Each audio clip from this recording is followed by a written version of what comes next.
9वी 10वी 11वी 12वी science NEET JEE CET NATA अशा सर्व स्पर्धा परीक्षांसाठी नंबर 1 चा पर्याय म्हणजे Shri Rajlakshmi Royal Academy of Science विटा।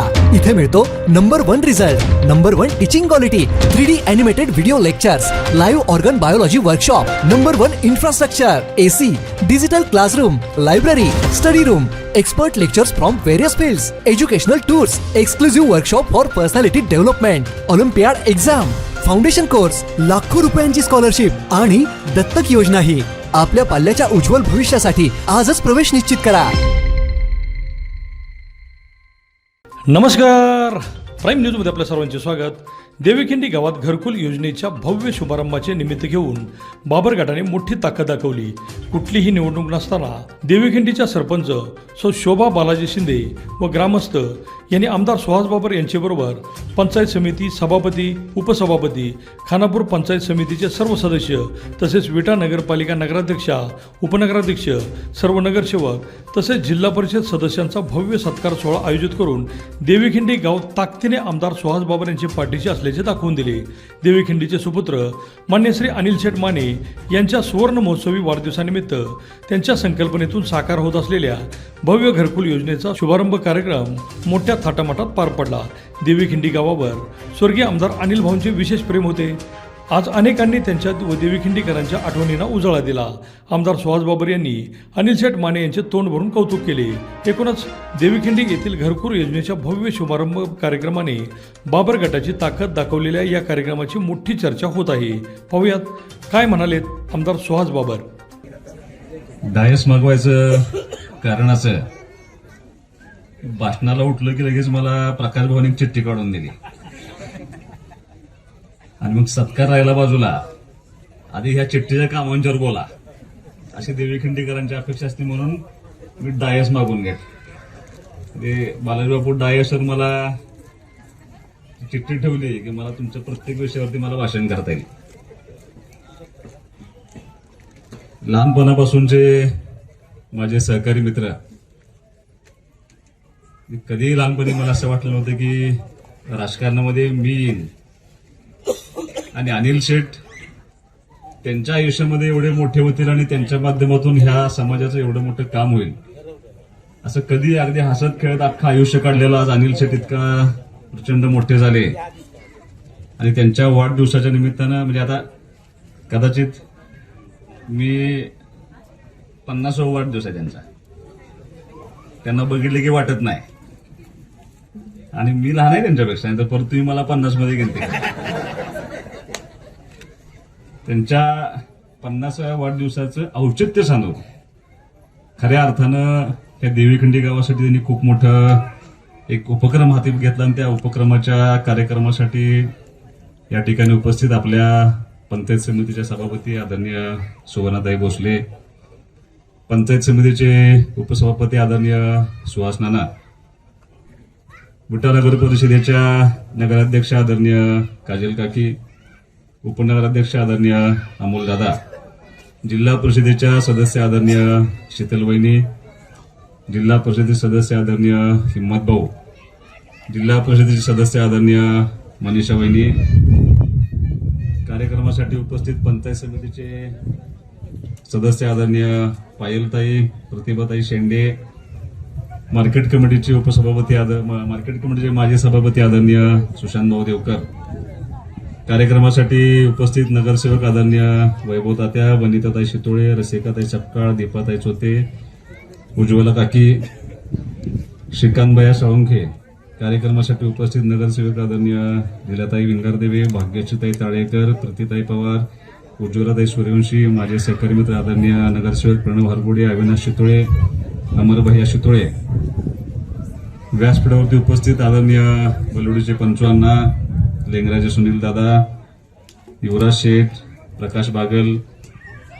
आता ह्या बाजूला बघितलं तर सगळ्यांचीच नावं घ्यायला पाहिजे अशी परिस्थिती आहे, त्यामुळं मी कुणाची फारशी नावं न घेता ज्यांचा सत्काराचा कार्यक्रम आयोजित केलाय ते सगळे सत्कार मूर्ती देवीखिंडी आणि पंचक्रोशीत, कारण आता वासुंब्याचे सगळे लोक आहेत, वासुंब्याचे सरपंच आहेत, भरत आहेत, कुणाकोणाची नावं घ्यायची अडचण नको व्हायला। तर आता काही एखादं नाव राहिलं तर हरकत नाही, निवडणूक झाली आता सगळी। आता 4 वर्षानंतर निवडणूक आहे त्यावेळेला बघू, परत विसरून जाईल तोपर्यंत माणूस. पण ह्या पंचकृषीतले सगळे उपस्थित देवीखिंडी गावचे सगळे माझे ज्येष्ठ मार्गदर्शक, सगळे माझे युवक सहकारी, सगळ्या माझ्या माता भगिनी, सगळे पत्रकार बंधू आणि भगिनी, मला असं अपेक्षित होतं की माझ्याबरोबर काही मंडळींची भाषणं व्हायला पाहिजे होती. मला अपेक्षित असतं की पंचायत समितीच्या सभापती बोलल्या पाहिजेत, उपसभापती बोलले पाहिजेत, नगराध्यक्ष बोलले पाहिजेत, उपनगराध्यक्ष बोलले पाहिजेत, ह्या विभागाच्या जिल्हा परिषद सदस्या बोलल्या पाहिजेत, या विभागाच्या पंचायत समितीच्या सदस्या बोलल्या पाहिजेत. त्याला काही कारणं असतात. राजकारणामध्ये तुम्ही निवडून दिलेला माणूस जर तुमच्या समोर सारखा आला नाही, सारखा जर बोलला नाही, तर तो संपर्कात नाही असं लोकांचं मत तयार होतं. त्यामुळे एवढ्या मोठ्या संख्येनं लोक जमण्याचे काही ठराविक कार्यक्रम असतात. आणि त्याहीपेक्षा महत्वाचं काय असतं की राजकारणामध्ये सगळ्यात महत्व जर कुणाचं वाढलं असेल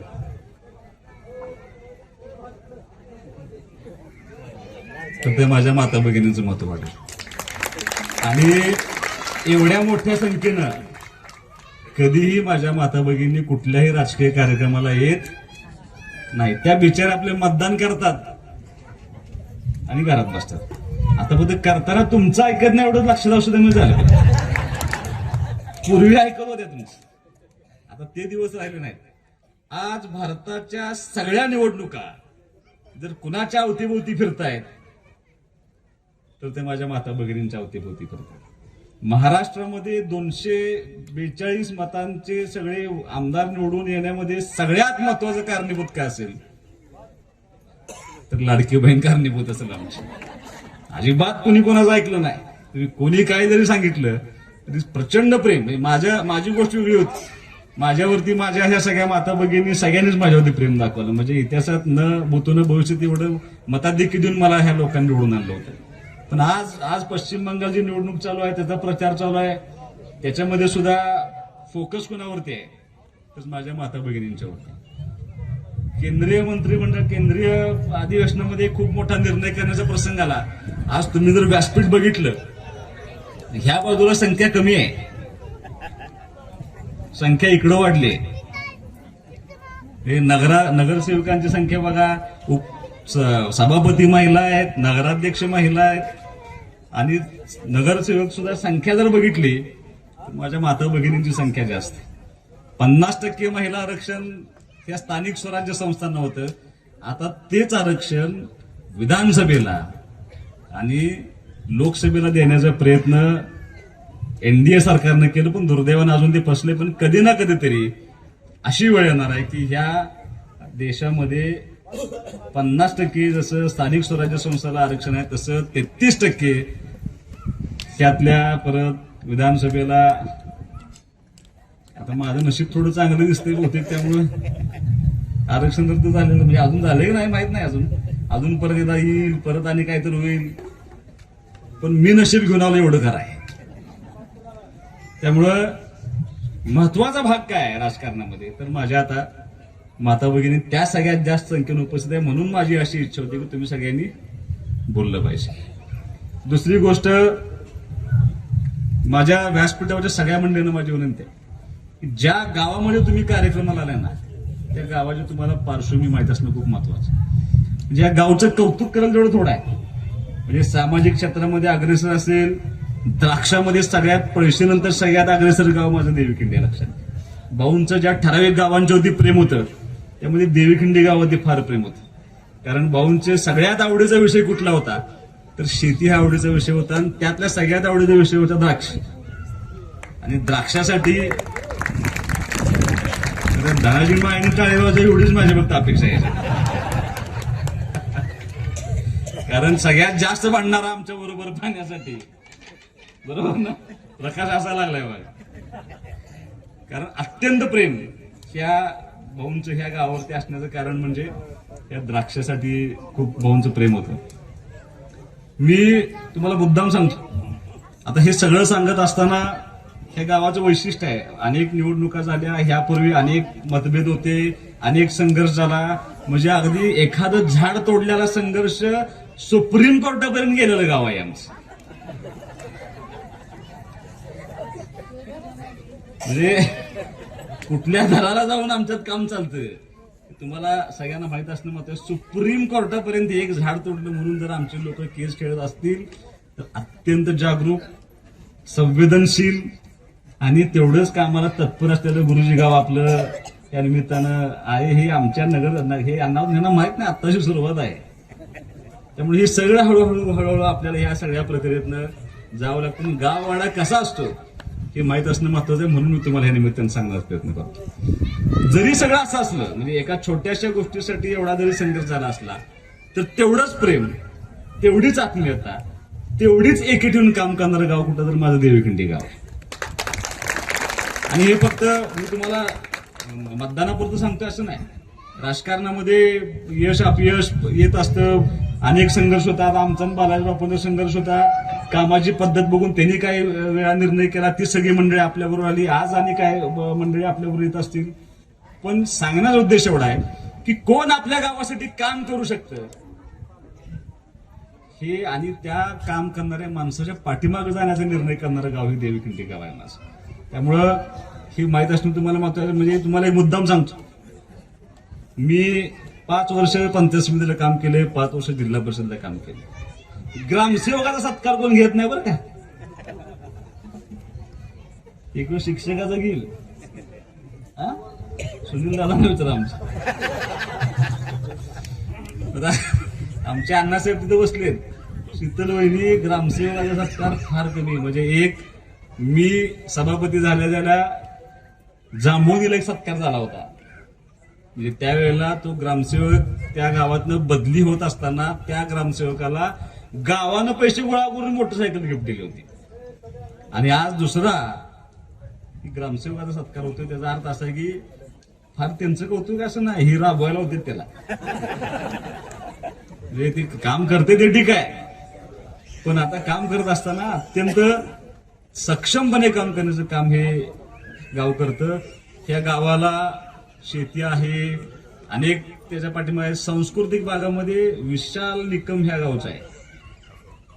विशाल निकम जो बिग बॉस मध्ये जो विनर झाला, जो आज खूप चांगले सिरियल्स करतोय, पिक्चर करतोय, खूप मोठा ऍक्टर आहे, तो सुद्धा ह्या गावचा. म्हणजे एवढ्या छोट्या गावातनं अख्ख्या महाराष्ट्रापर्यंत झडप मारणारा हा सुद्धा देवीखिंडी गावचा माझा सुपुत्र आणि त्याचा सगळ्यांचा मला अभिमान आहे.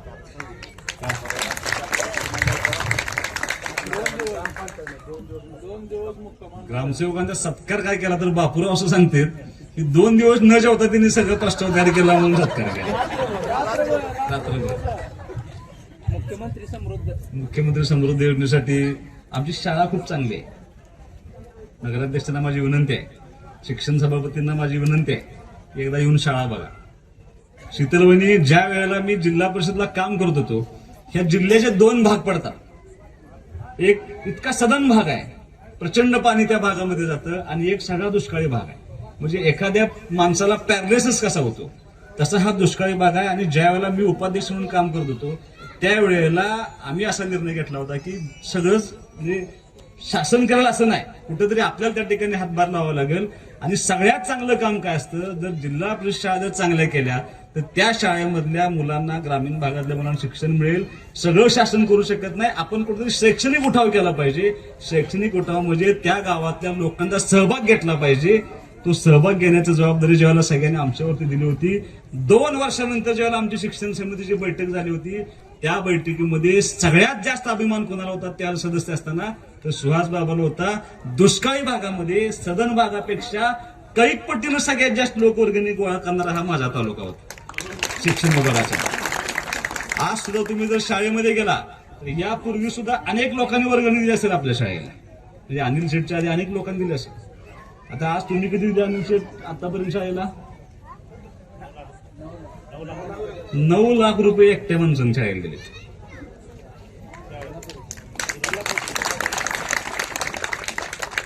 असा हा माझा दुष्काळी तालुका, इथली माझ्या सगळी गलाई व्यावसायिक आहे. आता हे करत असताना तुम्हाला मी अनिल शेठचा मुद्दाम सांगतो. एखाद्या माणसाला तुम्हाला कदाचित माहित नसेल, व्यवसाय करत असताना ज्याला अनेकदा संपत्ती मिळते संपत्ती मिळत असताना आपल्या मिळालेल्या संपत्तीचं काय करायचं, त्यात कुठंतरी त्याचा असा वाटा असावा की ज्या समाजामुळे आपण इथपर्यंत पोहोचलोय त्या समाजाचं आपण काहीतरी देणं लागतो. आणि त्या हेतून म्हणजे आज कंपल्शन आहे कॉर्पोरेट कंपन्यांना, मोठमोठ्या कंपन्यांना तुमचे 2% CSR दिलाच पाहिजे म्हणून कंपल्शन आहे. ती लोक इथे येत नाहीत, ग्रामीण भागापर्यंत पोहोचत नाहीत. त्यांचं सगळं सेटिंग असतं, त्यांचं एक सिंडिकेट आहे. तेवढ्याच भागामध्ये ते CSR देतात, तिथंच काम करतात आणि मोकळं होतात. पण माझ्या ग्रामीण भागाचं काय, तर त्याच्यासाठी अनिल शेठ सारखी माणसं आहे. तुम्हाला माहित नसेल पण त्यांचा मुलगा स्पोर्ट्ससाठी साऊथ आफ्रिकेला हुसेन बोल्टच्या ह्याच्यामध्ये त्याच्या अंडर ट्रेनिंग करतोय. हा वेस्ट इंडिज घरा त्याचा व्हिडिओ कॉल आहे त्याचा. जमायकाला तो ट्रेनिंग करतात, हुसेन बोल्टच्या याच्यामध्ये तो ट्रेनिंग करतोय. म्हणजे अनिल शेठचं वैशिष्ट्य असं आहे की त्यांचा जन्म आहे गारडीचा, वाढलेत देवीखिंडीत, पण विचार करण्याची क्षमता, मुलाचं शिक्षणाला सुद्धा किती महत्व द्यायचं, स्पोर्ट्सला त्यांनी महत्व दिलं. आणि त्यांचा मुलगा आज तिकडं काम करतोय आणि तिथं शिकत असताना, तिथं त्याच्या स्पोर्ट्स ट्रेनिंग घेत असताना बापाचं लक्ष कुठं आहे, तर त्याच्या बापाचं लक्ष असं आहे की देवीखिंडीमधला माझा सर्वसामान्य कुटुंबातला मुलगा ज्या झडपीच्या शाळेत शिकतो तिथं शाळेमध्ये ती व्यवस्था मिळाली पाहिजे म्हणून त्या ठिकाणी ते काम करतात. लक्षात काय सांगितलं मगाशी तुम्ही ऐकलं नाही, काय होतं आमचे शिक्षक बोलायला लागले, सर आमचे मगाशी सांगत होते, पण ते लक्ष नव्हतं आमच्या कोणाचं. ते सांगत होते की ते पदरमोड करतायत. ते सांगतात की एक असा शिक्षक ठेवू की जो फक्त इंग्लिश बोलेल, त्याचा अख्खा पगार मी देतो. आणि काय लागणार आहे सांगा, इंटरॅक्टिव्ह बोर्ड पाहिजे, काय पाहिजे, तुम्ही सगळं मी त्या ठिकाणी देतो म्हणून सांगितलं. त्यांनी ते शाळेला ग्राउंड करून दिले आणि त्याच्या पुढे जाऊन त्यांनी काय निर्णय घेतलाय, मला असं वाटतं की आज अनेक गावातील लोक या ठिकाणी उपस्थित आहेत. आपण अनेक जणांचे वाढदिवस साजरे करतो. मी सुद्धा ज्या दिवशी मला प्रकाश भाऊ, भोसले गुरुजी, बालाजी बापू, तुम्ही सगळेजण मला भेटायला आला की अनिल शेठच्या वाढदिवसानिमित्त असा कार्यक्रम आम्ही घेतोय की राज्य शासनाच्या, केंद्र शासनाच्या वतीनं मंजूर झालेल्या घरांपैकी व्यतिरिक्त ज्या लोकांना आपण लाभ देऊ शकत नाही, काय ते कागदांच्या अटी असतात, काहीतरी त्याच्या बेस्टलाईन ठरलेली असते, त्याच्या पुढे त्यांना जाता येत नाही. आणि अशा कुटुंबाला जर 2 घरं दरवर्षी जर अनिल शेठ बांधून देणार असतील तर माझ्यासाठी असं मानणारा कार्यकर्ता आहे की सुहास बाबर जेवढं काम करतो त्याच्यापेक्षा कैक पटीनं पुण्याचं काम आज अनिल शेठ करतो. हा विचार करणं सुद्धा एवढं सोपं नाही. माझ्या उत्पन्नातल्या वाट्यामध्ये मी कुणाच तरी घर उभा करणार आहे आणि मला असं वाटतं एकदा घर उभा करून बघा, त्या कुटुंबाचे जे आशीर्वाद मिळतील ना त्याच्यासारखं प्रेम कुठंच तुम्हाला मिळणार नाही. आणि अनिल शेठ, मी या व्यासपीठावरनं जाहीर करतो की मी हे सगळ्यांना सांगणार आहे, या मतदारसंघातल्या जेवढे झाले व्यावसायिक माझे काम करतायत, जेवढ्या श्रीमंत लोक या ठिकाणी काम करतायत, आज असे अनेक लोक आहेत की ज्यांना असं वाटतं की मी कुठेतरी समाजाला मदत केली पाहिजे, त्या लोकांच्या पर्यंत हे पोहोचवलं तर मला असं वाटतं की निश्चितपणे ही एक चळवळ बनेल. त्या चळवळीचं केंद्रबिंदू देवीखिंडी असेल आणि महाराष्ट्रात परत चळवळ जाईल. वाढदिवसाचा वायफळ खर्च जर वजा केला आणि एकटं ठीक आहे, आज अनिल शेठ 2 खर्च करतात, मला 2 घरं बांधून देतात माहित नाही, एकटा माणूस बांधून देऊ शकत नाही. पण 10 लोकांनी जर ठरवलं की मला वर्षाला 20,000 रुपये खर्च करायचे आहेत आणि एकाचं घर मला बांधून द्यायचं, तर आपण करू शकतो का नाही एवढा फक्त विचार करा. 1,000 फटाके, 1,000 रुपयाची माळ, 5,000 फटाक्यांची एक हात, किमान 1,000 रुपयाला माळ असते बापू. वाढदिवसाला आपण ती एक माळ लावतो आणि ती 160 फूट वजणार एक आऊट लावतो. त्या आऊटची किंमत 2,000 रुपये.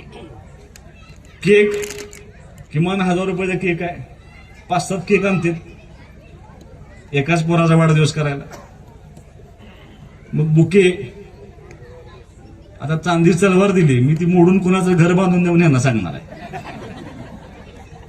हे जर कुठेतरी आपण 5-7 लोकांनी मिळून जर प्रत्येक गावाच्या लोकांनी ठरवलं की माझ्या वाढदिवसाला येणारा खर्चाचं काम मी हे करण्याचा निर्णय घेणार आहे, तर मला असं वाटतं की खूप मोठी क्रांतिकारक निर्णय होईल. खानापूर, आटपाडी मतदारसंघामध्ये एकही माणूस बिना घरात राहणार नाही असं मला वाटतं या निमित्तानं.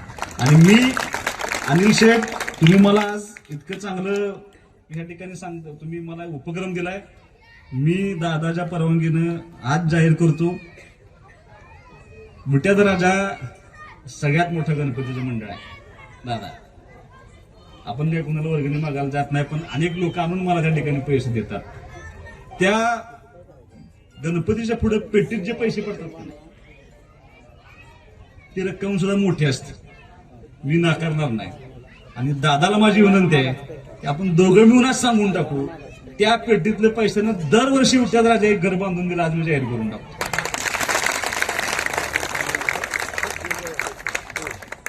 आणि दुसरी गोष्ट, कारण शेवटी असं आहे राजकीय बघा, यश अपयश, आता मागे कालवा बापू चाललेला आहे, त्यामुळे किती वेळ बोलायचं.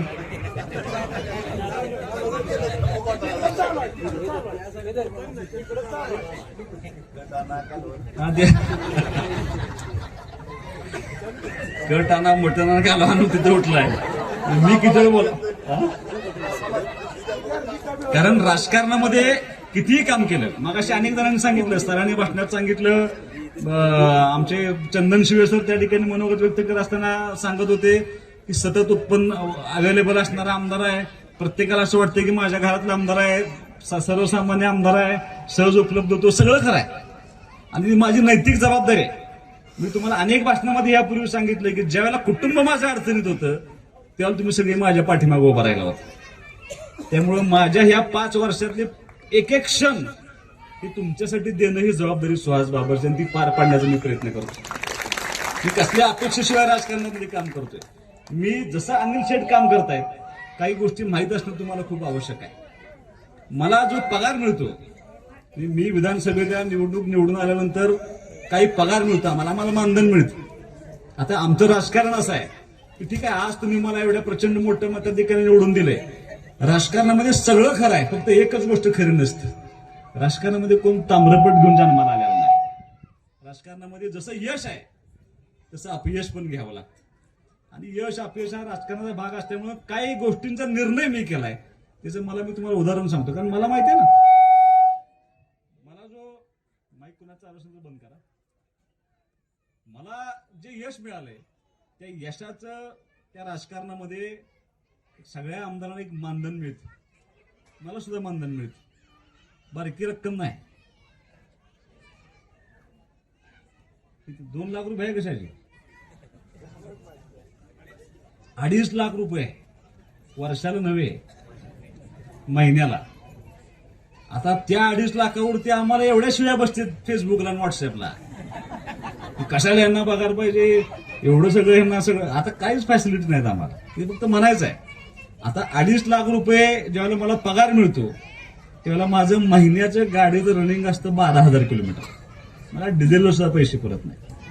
ज्यावेळेला मी मुंबईला जातो त्यावेळेला मी हॉटेलमध्ये राहिलो तर ती सुद्धा पैसे मला पुरत नाही. पण ती जबाबदारी माझी आहे. आणि मला ज्या लोकांच्यामुळे मला पगार मिळतो ना, तो सुद्धा पगार मी देऊन टाकतो. कुणाला देतो? ह्या तालुक्यातल्या, ह्या मतदारसंघातल्या ज्यांना ज्यांना वैद्यकीय मदत पाहिजे ते सगळ्यांना माझे पैसे देऊन टाकतो. मी पैसे घरात ठेवत नाही. ज्यांना ज्यांना कुणाला शिक्षणाला पैसे कमी पडतील तर सगळ्यांना पैसे देऊन टाकतो. मी त्यांची नावं घेणार नाही. उद्या तुम्ही मला कुणीही विचारलं तर मी तुम्हाला सांगू शकतो. शीतल वहिनी एक असा उपक्रम आहे की मी खरं हे जाहीर करणार नव्हतो, पण तुम्हाला सांगणं आवश्यक आहे, तुम्हाला माहित असणं आवश्यक आहे. सिव्हिल हॉस्पिटलमध्ये खानापूर, आटपाडी आणि 21 गावं जे विसापूर सर्कल मधले आहेत, त्या 2.5 तालुक्यातल्या गावामधले जे जे पेशंट सिव्हिल हॉस्पिटल जातात का नाही, त्या सगळ्यांना जेवणाची व्यवस्था सुहास बाबरची. विचारायला येतो ना पोरगा माझा, कोण आहे खानापूरचं, कोण आहे आटपाडीचं, कोण आहे 21 गावाचं, विचारायला येतो. आणि सकाळी जेवढे फक्त पेशंट नाही, त्या पेशंट बरोबर 1 नातेवाईक असू दे, 5 नातेवाईक असू दे, 6 नातेवाईक, सगळ्यांना डबा जातो माझा. सकाळचा पण जातो आणि संध्याकाळचा पण जातो. 2 टाइम डबा जातो. मी विधानसभेची निवडणूक जिंकल्यापासून आतापर्यंत 20,000 डबे दिलेत लोकांना जेवणाचे. हे तरी सांगायला नाही पाहिजे. कारण शीतलवाणी मला एक अनुभव असा आलाय, तुम्ही कितीही काम करा. आज देवीखिंडीवाल्यांनी यादी दिल्या, 1 वर्षानंतर जर मी ही कामं पूर्ण केली, परत 1 वर्षानं ही जेवढीच यादी माझ्याकडे येणार आहे माझं राहिले म्हणून, त्यांनी कधी संपत नसतं. पण जर त्याच्यापेक्षा आनंद कामात मिळवत असेल तर तो आनंद कुठला आहे? मी उपाध्यक्ष झालो आणि तांदळगावचा एक मुलगा जन्माला आला. अनेक लोकांना हा विषय माहित आहे किंवा अनेक लोकांना माहित नसेल. आणि त्या मुलाला जन्माला आल्यानंतर त्याला शी करायची जागा नव्हती. आणि एकदम गरीब कुटुंबातला तो मुलगा होता. त्यांनी प्रयत्न केला की कुठं ह्याला काय करायला पाहिजे. ते ऑपरेशनचा खर्च भयानक होता आणि ते करणं शक्य नव्हतं. त्या कुटुंबानं असा निर्णय घेतला की आता हे बाळ दगावणार आणि तिने तो बाळ माघारी आणलं आणि एक पत्रकारानं बातमी टाकली की तांदळगावमध्ये असा असा मुलगा जन्माला आणि तिची अशी परिस्थिती आहे. मी बातमी वाचल्या सगळी यंत्रणा हलवली, सगळे डॉक्टर गोळा केले, सांगितले, त्याला ऍडमिट केला, त्याची सर्जरी केली. आणि राजकारणामध्ये सुहास बाबर आमदार आहे का ह्याच्यापेक्षा त्याला काय चांगलं, त्याला कशाचं समाधान आहे उदाहरण तुम्हाला सांगतो. तो मुलगा आज हयात आहे. 10 वर्षाचा मुलगा, 17-10 वर्षाचा मुलगा असेल, त्या मुलाचं नाव त्या कुटुंबानं सुहास ठेवले. त्याच्यापेक्षा आनंद सुहास बाबरला आमदारकीमध्ये नाही. परवा बिकोळीचा एक मुलगा होता. तो मुलगा 3 दिवस उट्यात ऍडमिट होता आणि उट्यात डॉक्टरने सांगितले की आम्हाला काय लक्षात येत नाही काय झालेलं, तुम्ही सांगलेलं शिफ्ट करा. सांगलेलं शिफ्ट करताना लक्षात आलं की त्याचा हरण्या फुटलाय आणि हरण्या फुटल्यामुळे त्याला इन्फेक्शन झालं, आतड्याला इन्फेक्शन लागले आणि त्याचं ऑपरेशन करणं आवश्यक आहे. 2-2.5 लाख रुपये खर्च आहे. त्यांनी सुद्धा गाडी परत वळवली. 7-8 वर्षाचा मुलगा, काय त्या कुटुंबावर प्रसंग असेल की पैसे नाहीत म्हणून आपण मुलं वाचवू शकत नाही. त्यांनी मला निम्म्या रस्त्यात दत्ता पाटीलचा मला फोन आला की भाई असं असेल, तुम्ही काहीतरी करायला. ते शनिवार होता. मी परत सगळी यंत्रणा हलवली आणि डॉक्टर विक्रम कदम आपल्यातले सिव्हिल सर्जन, म्हणजे आपल्याला एक पुण्याचं काम झालं की तिथे सिव्हिल सर्जन तिथे आला येतो. आणि त्या डॉक्टर विक्रम कदमने त्या मुलाला सगळे पेडियाट्रिक सर्जन बोलवले, त्या मुलाचं ऑपरेशन केलं. तो मुलगा व्यवस्थित आहे. एक छोटी बातमी आली त्याच्यावरती, जर त्या दिवशी त्या मुलाला 2 तास उशीर झाले असते तर तो मुलगा आपल्या हातातनं गेला असता. मग राजकारणामध्ये काम करत असताना सर किती रस्ते केले, किती इमारती बांधल्या, ह्याच्यापेक्षा जर हे करू शकलो तर खूप मोठं यश मिळेल असं मानणारा मी या निमित्तानं कार्यकर्ता आहे. कारण मी थोडा भावनिक आहे. राजकारणामध्ये असं असतं की गेंड्याच्या कातडीचा माणूस असावा लागतो, तसा मी नाही. मला आवडत नाही. परवा काही दिवसापूर्वी मला एक फोन आला. फोन असा आला की त्या लिंबोड्यामध्ये एका मेंढपाळाचा मला फोन आला की बाळ रडते म्हणला इथे. मी म्हणलं जाऊन बघा आणि काय मला सांगा. तर त्या सिमेंटच्या पाईपमध्ये पुलाखाली एक बाळ होतं.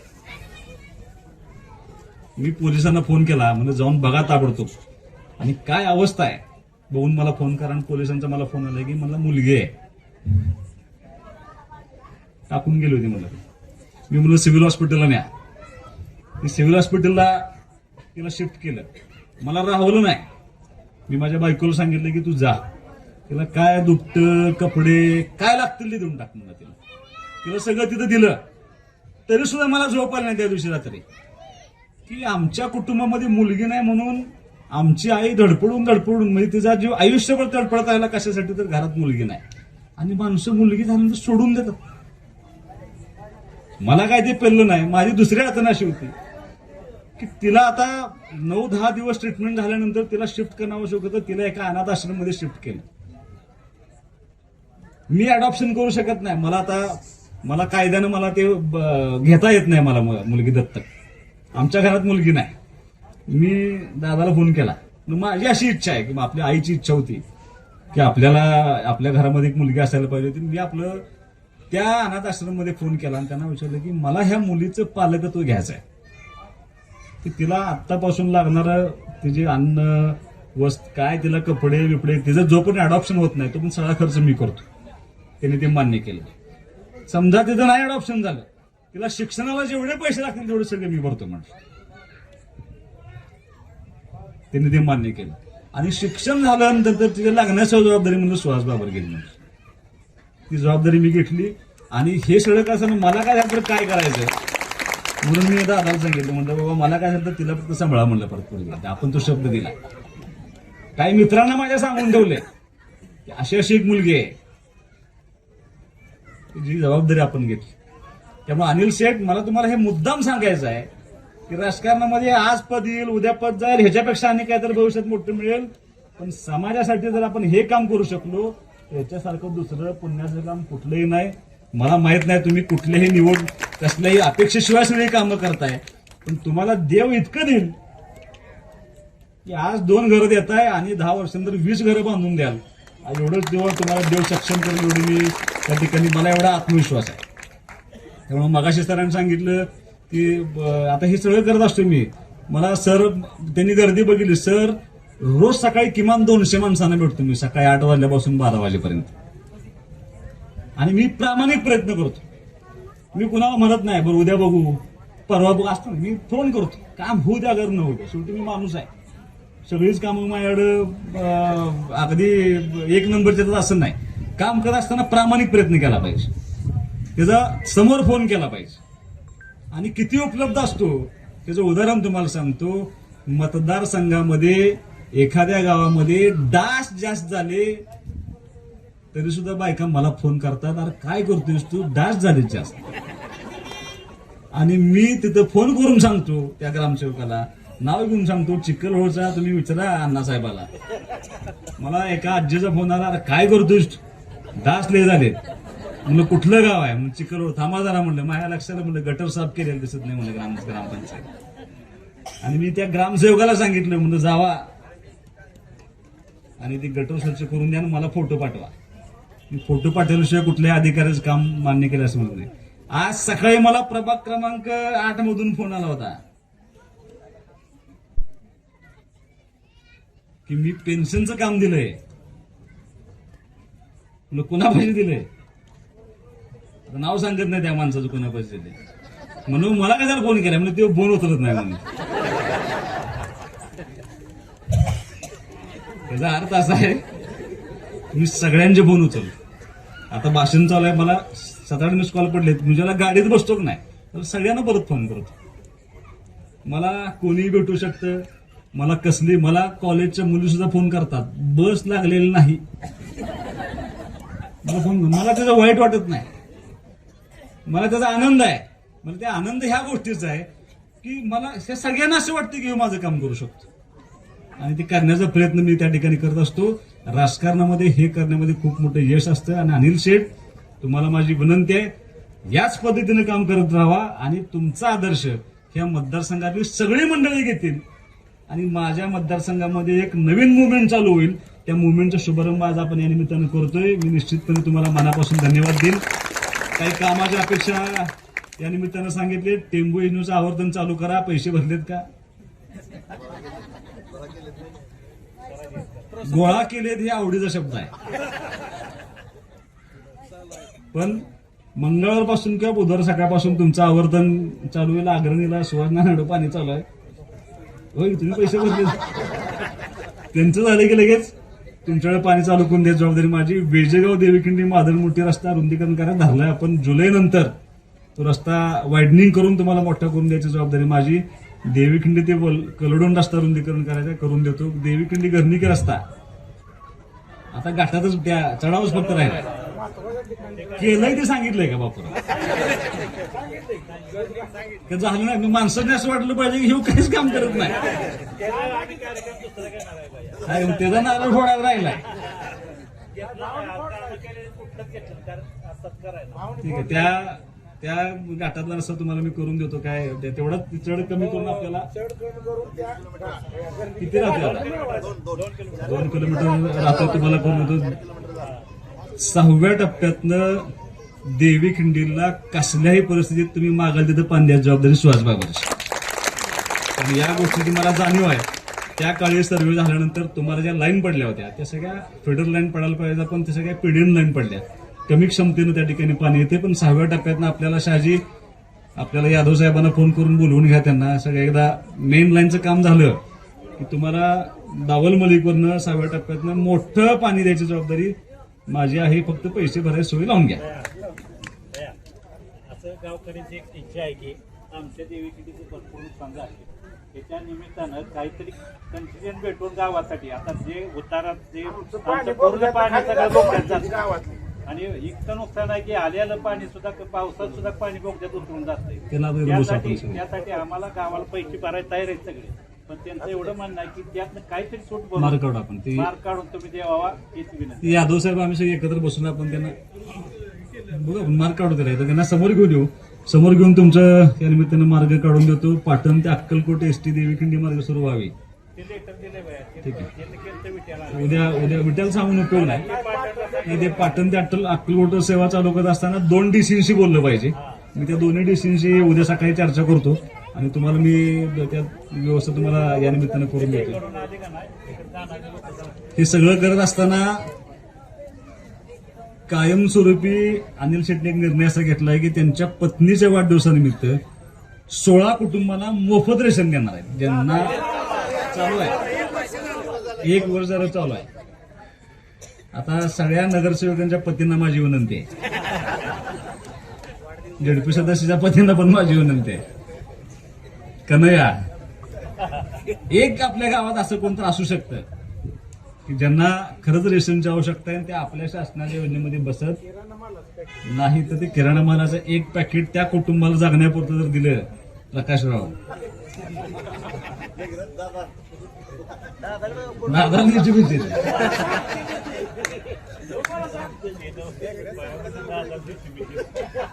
कायमस्वरूपी देण्याचा तरी हा निर्णय घेतलाय. मला असं वाटतं की कुठेतरी ज्यांची कॅपॅसिटी आहे, ज्यांना शक्य आहे की राजकारणामध्ये समाजकारणामध्ये काम करत असताना आपण आपल्या उत्पन्नातला काही वाटा अशा ठिकाणी आपण वनित तुम्ही सांगायचं काय आम्हाला, जर कुठंतरी आपण असा वाटा जर निवासदादा, एजाजभाई, बाळूमामा, मी नावं घेतो म्हणजे ज्यांच्याकडे फयाजभाई असं ज्यांची कॅपॅसिटी आहे, अशा लोकांनी जर मदत केली तर निश्चितपणे खूप मोठा परिणाम या मतदारसंघामध्ये दिसतो. आज खूप चांगला कार्यक्रम या निमित्तानं आपण सगळ्यांनी आयोजित केला. एक चांगला उपक्रम. आता नाव घ्यायचं झालं आमच्या पंचवांना, तुम्ही लय लोकांना समजू शकता का वाटणार ना. मी एवढं आता युवराज शेठचं तुम्हाला कदाचित माहित नसेल, पण त्यांची कन्या कॅन्सरने गेली होती आणि ज्यावेळेला त्यांच्या कन्याचे उपचार चालू होते, त्या उपचारामध्ये किती लाखाचं इंजेक्शन होतं?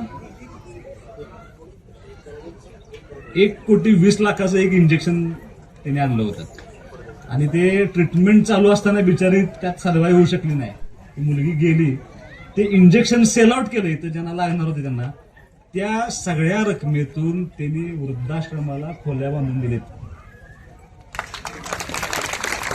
म्हणजे माझं लक्ष गेलं नाही माझं, म्हणजे आज त्यांची जरी मुलगी हयात नसली तरी कुठं ना कुठं तिच्या रूपातनं त्या ठिकाणी ते काम चालू आहे. त्या वृद्धाश्रम मधल्या लोकांनी इतक्या छान खोल्या त्यांनी बांधून दिले, इतकं सुंदर बांधून दिले म्हणजे व्यासपीठावरती. आणि मला असं वाटतं की मी समाधानी लोकप्रतिनिधी ह्याच नात्यानं आहे की एवढं काम राज्यामध्ये कुठल्याही ग्रामीण भागातल्या आमदाराच्या नशिबात नाही. एवढं काम इथले लोक त्या ठिकाणी करत असतात. त्यामुळे मी सर्वांचा मनापासून या ठिकाणी आभार मानतो. शाळेत सुद्धा त्यांनी हॉल बांधून दिलाय. हे सगळं सांगण्याचा उद्देश एवढा की एक मुवमेंट, मला असं वाटतं की मी इथून पुढच्या सगळ्या गावामध्ये लोकांनी विनंती करणार आहे की या पद्धतीनं दरवर्षी एक दोन जरी घर आपण बांधून देऊ शकलो तर मोठं काम या निमित्तानं होईल. अनिल शेठ, तुमच्या सर्वांच्या मनापासून मी या ठिकाणी आभार मानतो. एक चांगला उपक्रम तुम्ही या निमित्ताने घेतलाय. 9:15 वाजले. मी नावं जाहीर करतोय ज्यांना अनिल शेठ त्यांच्या वाढदिवसानिमित्त घरं बांधून देणार आहेत. त्या 2 घरांची मी नावं या ठिकाणी जाहीर करतोय. घरकुल योजनेमध्ये ज्या लाभार्थी नावं घेतलेत, सौ संगीता लक्ष्मण चव्हाण आणि श्रीमती सुमन सोमनाथ आयवळे, या 2 महिलांच्या आपण आता अनिल शेठ त्या ठिकाणी घरं बांधून देणार आहेत. तुमचं मी मनापासून या ठिकाणी एजाजबाईंना माझी विनंती आहे की 1000 रुपये ब्रासप्रमाणे त्यांना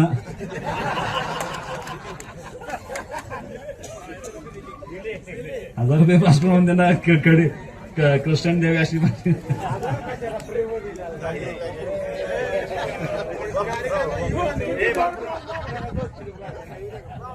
ते खाजगीत बसून तुम्ही दोघं जेवण द्याल राहा. अत्यंत सुंदर कार्यक्रम घेतल्याबद्दल मी तुमच्या सर्वांच्या मनापासून ठिकाणी आभार मानतो. सगळ्यांचं आभार कोण मानणार आहे का? 2 मिनिटं आभार माना फक्त.